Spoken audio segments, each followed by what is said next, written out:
Numéro 5, la Maison du Diable à Amityville, New York. Cette grande demeure située au 11200 avenue Amityville, dans le comté de New York, a été le théâtre d'un ensemble d'événements macabres entre 1974 et 1976. Tout commence le 14 novembre 1974. C'est le soir que choisit Ronald Jr. Defoe, fils aîné d'une famille de 5 enfants, pour s'armer d'une carabine Marlin de calibre .35 et assassiner froidement ses parents, frères et sœurs pendant leur sommeil. Le jeune homme apparemment sans problème plaidera la folie, des voix lui auraient murmuré tuer et expliquera qu'à partir du moment où il avait commencé, il lui était impossible de s'arrêter. Chacun interprétera impossible, comme bon lui semble. L'histoire ne s'arrête évidemment pas là.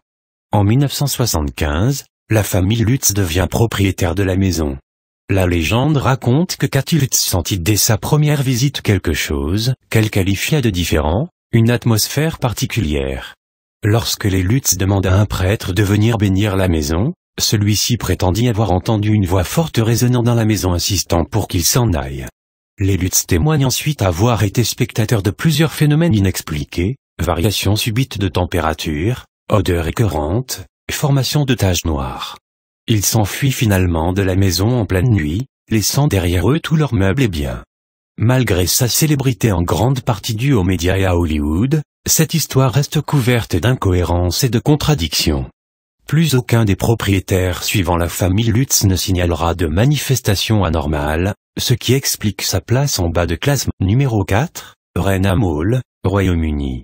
Maison rendue célèbre par l'une des photos des fantômes les plus connues à ce jour, prise en 1936 par un Dracula. Le Rainham Mall a laissé derrière lui une longue histoire de témoignages de phénomènes étranges se rapportant très souvent à des apparitions de spectres apparentés à une dame, couramment appelée la Dame Brune. Petit historique des faits. En 1800, George IV passe une nuit dans la chambre à coucher d'État et se réveille en pleine nuit. Il clame avoir vu une femme brune et pâle comme la mort debout à son chevet. Bleu de peur, il demandera à partir sur le champ et ne remettra jamais les pieds dans cette maison qu'il qualifie de maudite. En 1835, le colonel Loftus témoigne avoir rencontré la Dame Brune portant une lampe à la main à 2 reprises. Plus courageux que le premier, il tentera de la pourchasser mais explique n'avoir jamais réussi à l'attraper. Il fera plusieurs croquis après sa visite, pour expliquer ce qu'il a vu.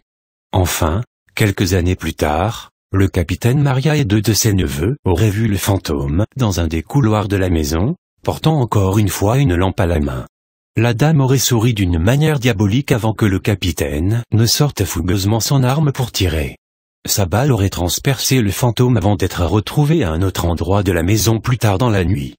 Si vous voulez frissonner une nuit dans cette maison et prendre le risque de tomber nez à nez avec la Dame Brune ou avec les quelques effets d'optique que notre cerveau interprète comme tels, la Rainham Mall se trouve à Norfolk au Royaume-Uni. Numéro 3, le château d'Undowara.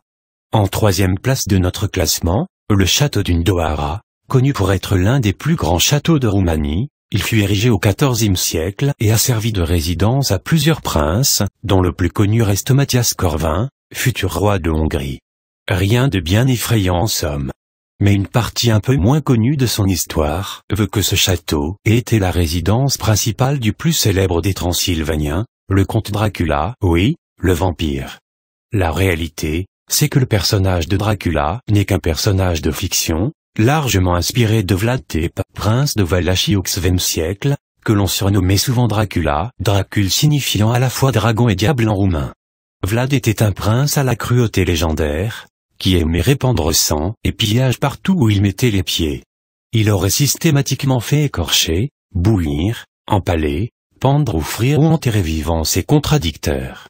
Tombant sur quelques libelles et parvenu à la Royal Library et au British Museum, Bram Stoker aurait édulcoré la réalité, pour créer le personnage de Dracula.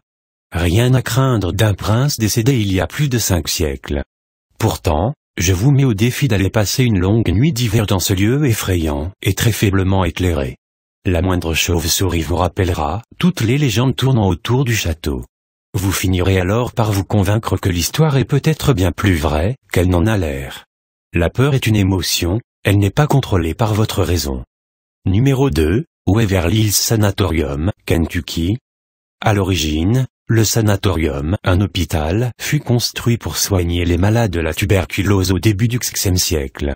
L'ensemble de l'établissement était mis sous quarantaine, aucun malade ne pouvant en sortir.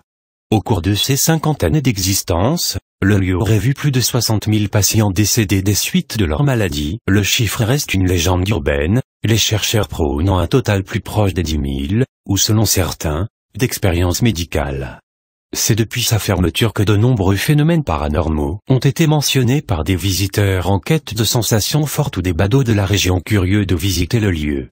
On dénote notamment des apparitions d'ombres, des lumières inexpliquées, des bruits de pas, des portes claquantes ou encore des chuchotements, du genre de ceux du projet Blair Witch ou de la série Lost.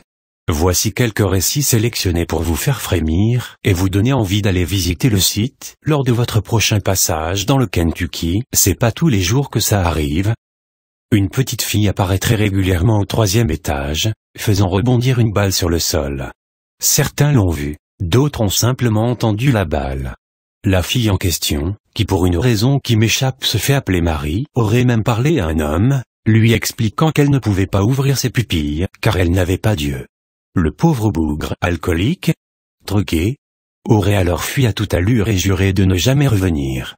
Des chants sont régulièrement entendus depuis le toit de l'hôpital, en particulier la chanson Ring Around the Rosie. Incroyable coïncidence, une légende raconte que les enfants étaient justement placés sur le toit afin de tester le pouvoir guérisseur du soleil sur la tuberculose.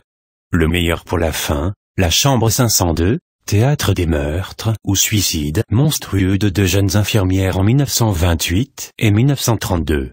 Pas la peine de vous faire un dessin, les visiteurs observent de temps en temps la dite infirmière se faire sa visite matinale au 5e étage, avec un air sensiblement attristé. On la comprend, la pauvre, elle est morte après tout. Mon ton devient quelque peu sarcastique, tant de fantômes en un seul endroit. Il n'en reste pas moins que ce lieu est des plus lugubres qui soient. Et croyez-moi, retrouvez-vous dans ces couloirs sans électricité un soir, si une porte claque à l'étage du dessus, ou qu'un de vos amis s'amuse à faire rebondir une balle, vous ne ferez pas les fiers et décamperez en vitesse. Numéro 1, le château d'Édimbourg. Le château d'Édimbourg est une ancienne forteresse localisée sur les hauteurs de la ville que certains experts considèrent comme la plus hantée d'Europe. De très nombreux visiteurs du château, qui abrite plus d'un millénaire d'histoire, rapportent régulièrement avoir été témoins d'activités paranormales. Un joueur de cornemuse fantôme, un soldat sans tête ou encore d'anciens prisonniers français passeraient leur temps libre à se rendre célèbres en effrayant les touristes à la recherche de preuves de la vie après la mort. Rien de bien différent des autres lieux de ce genre, pourtant. En 2001, le Dr Wiseman, scientifique reconnu comme très sceptique sur tout ce qui s'approche du paranormal, décida d'aller mener l'enquête sur place. Équipé de matériel de haute technologie et accompagné d'une équipe de 240 volontaires ignorant tout du château et de son histoire, il passa 10 jours sur ce lieu mythique. Contre toute attente, le scientifique conclut son expérience de la manière suivante: je suis de plus en plus intrigué. Les anomalies photographiques sont là et me font penser qu'il se passe réellement quelque chose ici. Plus concrètement, 51% des volontaires rapportèrent avoir vécu une expérience paranormale dans les souterrains du château, contre environ un tiers dans les cas habituellement testés par le Dr Wiseman. Certains phénomènes s'expliqueraient par l'architecture du lieu, ou l'anxiété des gens dans un endroit sombre, en particulier à la nuit tombée. Il n'en reste pas moins que les personnes traversant les souterrains du château d'Édimbourg vivent une expérience émotionnelle intense et que leur description corrobore celle des autres touristes connaissant déjà l'histoire du château. Au final, peu de gens acceptent de passer la nuit dans ce lieu tant ce qu'ils y ressentent leur fait peur. Oseriez-vous essayer? Au-delà de ces lieux, une question me trotte dans l'esprit.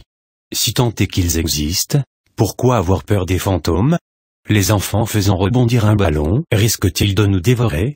Il n'existe aucun cas de décès répertorié, dont les causes seraient directement liées à un phénomène paranormal autre qu'une crise cardiaque dans le tréfonds des États-Unis. Ces phénomènes nous effraient-ils parce qu'ils ne s'expliquent pas, ou bien sont-ils simplement une manifestation de nos peurs face à certains lieux à l'histoire tragique?